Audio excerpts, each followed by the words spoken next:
तो इसके पहले भाग में मैं आपको बताया हूँ प्रश्न नंबर 2 से लेके 8 तक कैसे सॉल्व करेंगे। घन क्या है, घनाभ क्या है, उसका आयतन क्या होता है, उसके बारे में जानकारी दिया था। तो चलिए अब मैं इस प्रश्न में आपको प्रश्न नंबर 9 के बारे में जानकारी दूंगा और इसके बाद जितना भी प्रश्न है सभी प्रश्न हल करके बताऊंगा। तो चलिए शुरू करते हैं।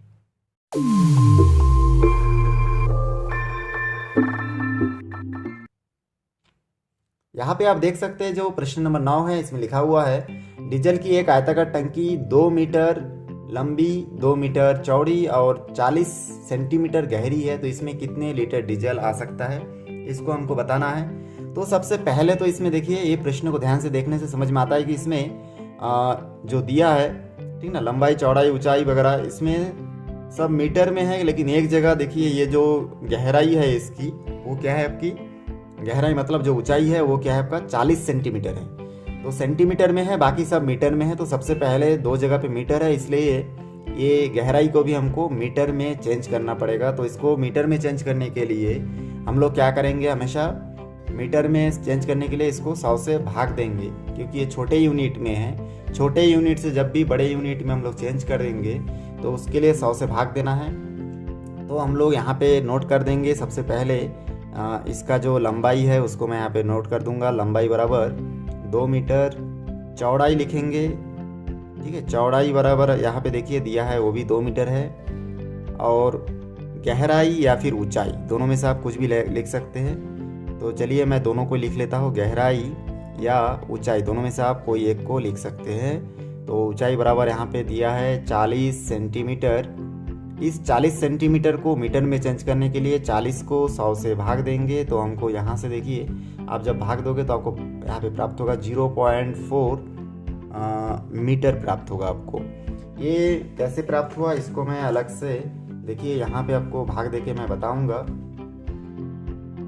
यहाँ पे देखिए मैं भाग दे रहा हूँ, ठीक है, 40/100 इसको भाग दे के बताऊंगा।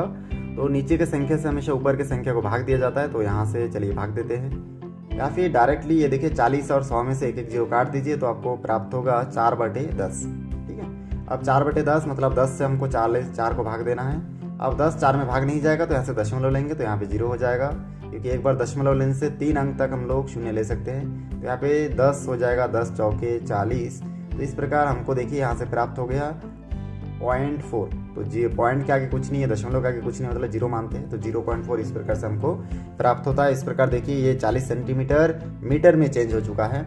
अब हम लोग इसमें लिखेंगे इसका, क्योंकि हमको आयताकार टंकी का आयतन ज्ञात करना है। तो ठीक है, इस प्रकार से हम लोग यहाँ पे नोट कर लेंगे। तो देखिए यहाँ पे लंबाई चौड़ाई ऊंचाई मैं लिख चुका हूँ। अब लंबाई के जगह पे 2 मीटर है तो 2 को लिखिए, चौड़ाई भी 2 मीटर है, और ऊंचाई को क्योंकि सेंटीमीटर में था इसको मीटर में चेंज किए तो इसलिए मीटर वाला ही हमको लिखना है 0.4। इस प्रकार दोनों को गुना करेंगे, 2 दूनी 4 आएगा, और यहाँ पे 0.4 को अगर हम लोग फिर से मल्टीप्लाई करेंगे तो यहाँ से हमको देखिए प्राप्त कितना होगा उसको मैं अलग से यहाँ पे हल करके बता रहा हूँ। देखिए 4 के साथ अगर 0.4 मतलब 4 का मल्टीप्लाई कर दीजिए 16 आएगा, क्योंकि इसमें एक संख्या के बाद दशमलव था तो यहाँ पे भी उत्तर में भी एक संख्या के बाद दशमलव आप लगा सकते हैं। तो इस प्रकार से हो जाएगा 1.6 घन मीटर होगा, क्योंकि सब मीटर में था इसलिए यहाँ पे आपको लिखना है घन मीटर। तो बहुत आसानी से देखिए हमारा प्रश्न यहाँ तक सॉल्व हो चुका है। लेकिन आखिरी में भी इसमें ये मीटर में हम लोग लिख लिए हैं, अगर इसको हम लोग फिर लीटर में चेंज करना चाहे तो भी कर सकते हैं। तो इसमें कितना लीटर डीजल आ सकता है, देखिए यहाँ पे लीटर में चेंज करने के लिए कहा गया है। इससे पहले हम लोग एक प्रश्न पढ़ चुके हैं जिसमें लिखा हुआ था कि एक घन मीटर बराबर 1000 लीटर, ठीक ना। तो एक घन मीटर बराबर 1000 लीटर होता है। ये हम लोग पहले एक प्रश्न में सॉल्व कर चुके हैं।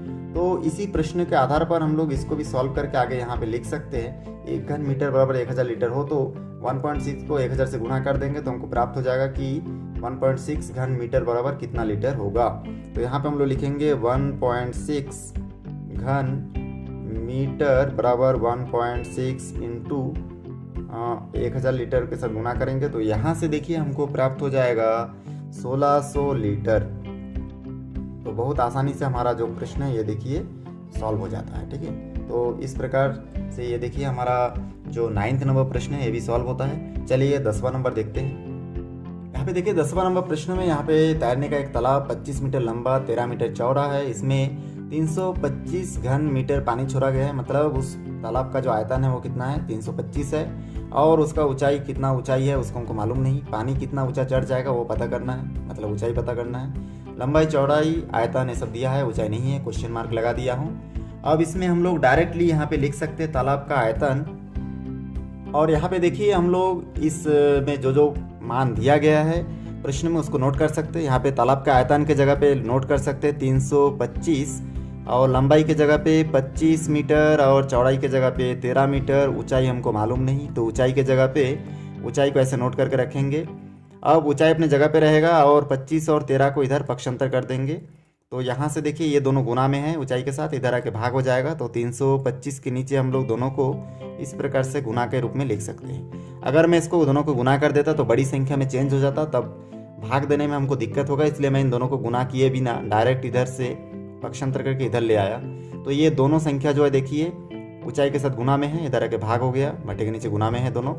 अब इसमें हम लोग 25 के साथ 325 को अगर हम लोग इस प्रकार से भाग देंगे या फिर तो हम लोग देखेंगे कि 25 13 के होता है आपका 325। तो इस प्रकार से डायरेक्ट ये दोनों आपस में कट जाएगा। तो यहाँ पे हमको एक ही प्राप्त होगा। मतलब 25 और 13 को भी अगर मल्टीप्लाई कर लेते तो हमको यहाँ से प्राप्त होता 325। 325 और 325 आपस में कैंसिल हो जाएगा। तो इस प्रकार से हमको हमारे पास यहाँ पे बचा रहेगा देखिए 1 मीटर। तो ऊंचाई जो हमको प्राप्त हो रहा है वो कितना हो रहा है, 1 मीटर। तो हम लोग यहाँ पे लिखेंगे ऊंचाई बराबर 1 मीटर। तो इस प्रकार से हम लोग नोट कर देंगे। तो हमारा ये जो 10वां नंबर प्रश्न है ये भी सॉल्व होता है।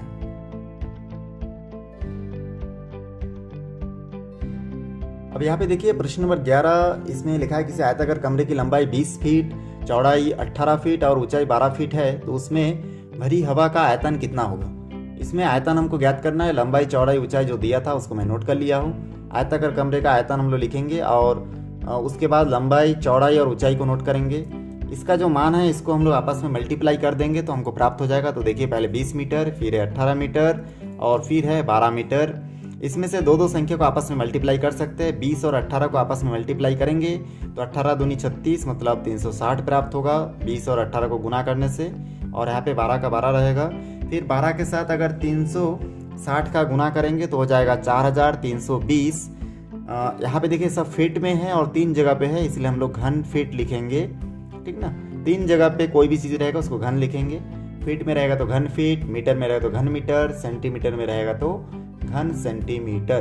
तो इस प्रकार से 11 नंबर प्रश्न भी देखिए बहुत आसानी से सॉल्व हो जाता है। चलिए 12 नंबर प्रश्न देखते हैं। यहाँ पे देखिए 12 नंबर प्रश्न में लिखा हुआ है एक घनाकार पासे का किनारा 1.2 सेंटीमीटर है, तो उसका आयतन ज्ञात कीजिए। यहाँ पे हल लिख लिया हो। उसके बाद एक घन का पासे का जो किनारा है उसको हम लोग लिखे यहाँ पे एक घनाकार पासे का किनारा, किनारे को भुजा भी बोल सकते हैं, 1.2 सेंटीमीटर। घन का आयतन भुजा का घात 3 होता है। तो इस प्रकार से यहाँ पे हम लोग मान रखेंगे 1.2। तो 1.2 और इसका जो घात है वो 3 रहेगा। अब 1.2 को कितनी बार गुना करना है, हमको 3 बार गुना करना है। 1.2 इंटू 1.2। अब इसको देखिए पहले 1.2 और 1.2 को अगर मल्टीप्लाई करूँगा तो यहाँ से हमको प्राप्त होगा 1.44 प्राप्त होगा इंटू 1.2। फिर 1.44 के साथ 1.2 को अगर गुना करेंगे डायरेक्ट आप 144 और 12 को गुना कर दीजिए। आंसर आएगा आपका 1728। क्योंकि ये सब सेंटीमीटर में है तो यहाँ पे आपको लिखना है घन सेंटीमीटर, क्योंकि ये 3 जगह पे है तो यहाँ पे आपको नोट करना है घन सेंटीमीटर।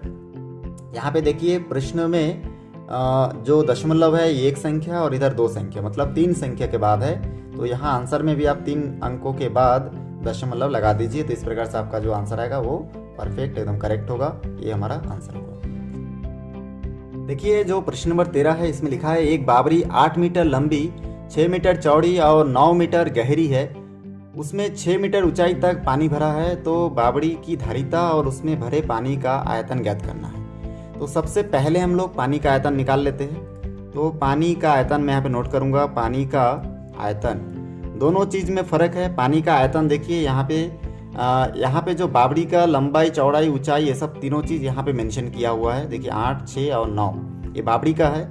और पानी का वाला ये अलग से दिया है, 6 मीटर ऊंचाई तक पानी भरा हुआ है, मतलब पानी का जो ऊंचाई है वो कितना है, 6 मीटर है। तो पानी का आयतन निकालने के लिए हम लोग फिर यहाँ पे नोट करेंगे लंबाई गुणित चौड़ाई गुणित ऊंचाई।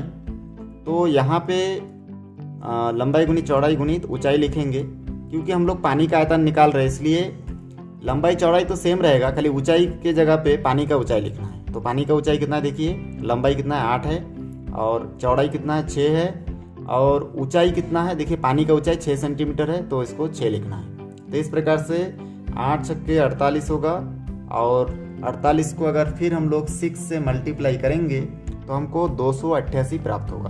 तो इस प्रकार से मैं यहाँ पे नोट कर देता हूँ इक्वल टू 288, यहाँ पे घन मीटर हम लोग लिखेंगे, क्योंकि मीटर जो है 3 जगह पे है, तो इसलिए यहाँ पे घन मीटर हमको नोट करना है। तो ये पानी का आयतन हम लोग निकाल लिए।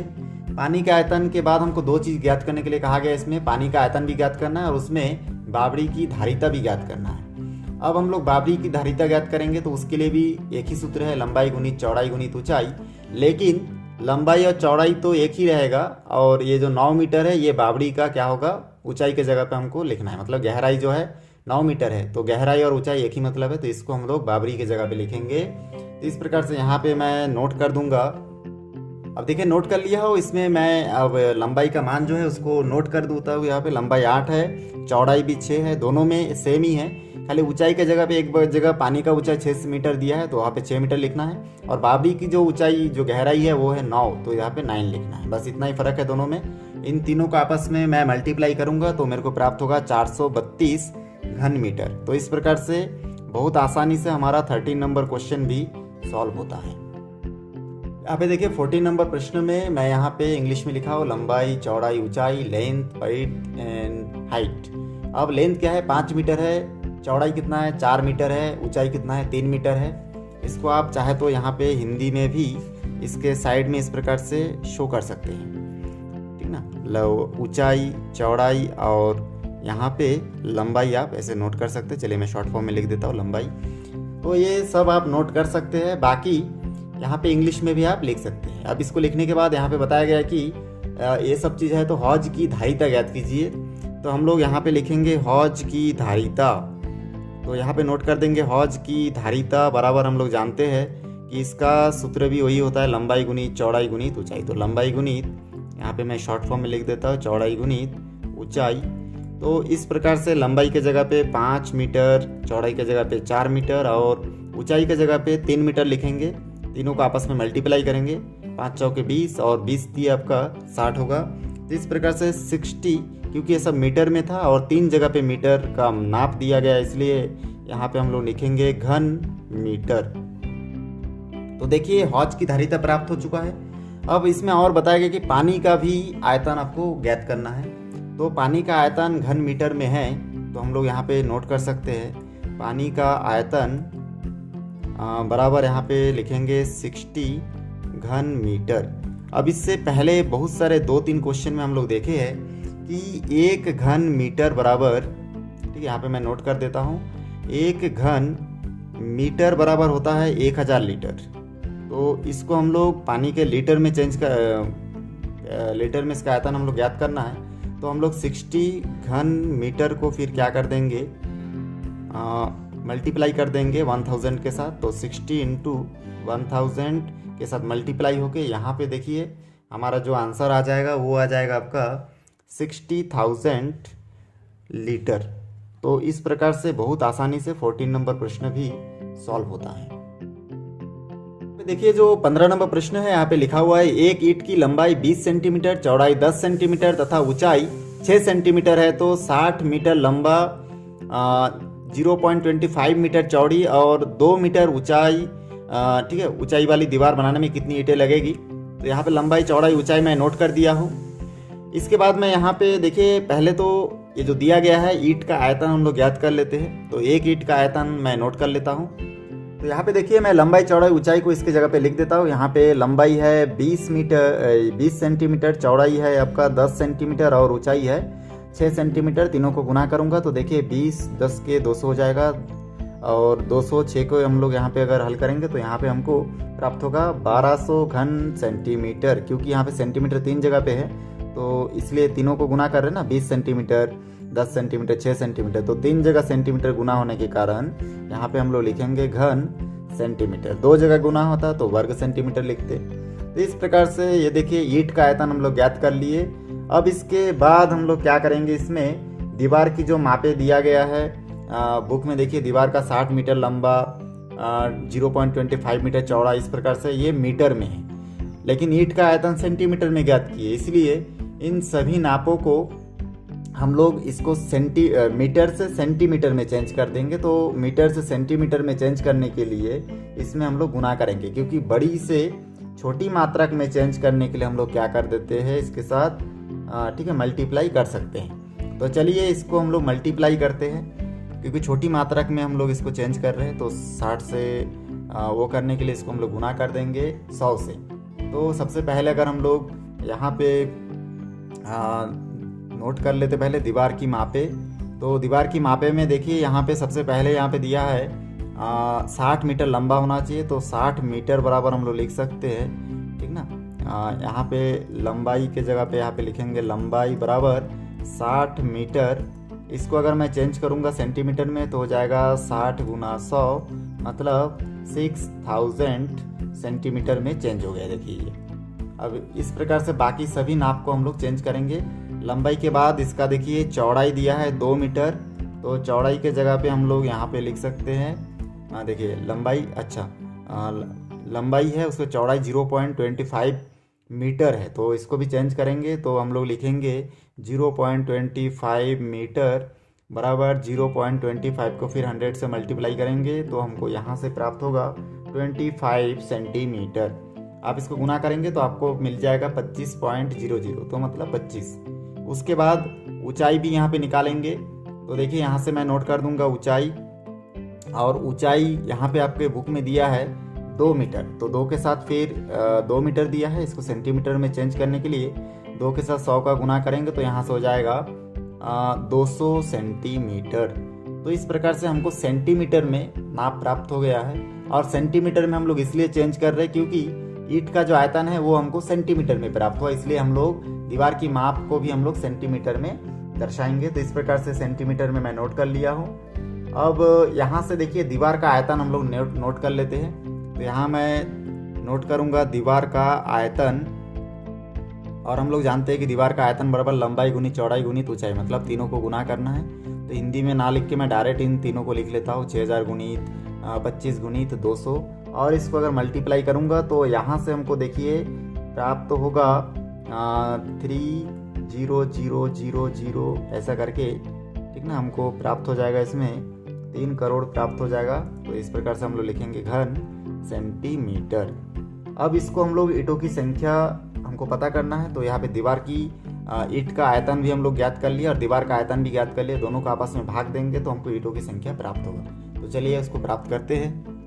तो दीवार का जो आयतन हम लोग ज्ञात किए थे वो देखिए यहाँ पे 3 के बाद 7 0, ठीक ना। तो यहाँ पे मैं नोट कर देता हूँ, दीवार का आयतन को हम लोग यहाँ पे नोट कर देंगे। और ईंट का जो आयतन हम लोग ज्ञात किए थे वो देखिए 1200 था।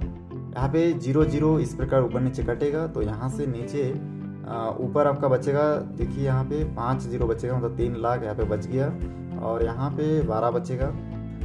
अगर इस 3 लाख को 12 से हम लोग मल्टीप्लाई करेंगे, डिवाइड करेंगे, तो हमको यहाँ से प्राप्त हो जाएगा 25,000, और ये क्या होगा, ईंट होगी, ठीक है ना। तो इस प्रकार से ईंटों की संख्या हमको प्राप्त हो गया, 25,000 होगा। तो ये हमारा आंसर होगा।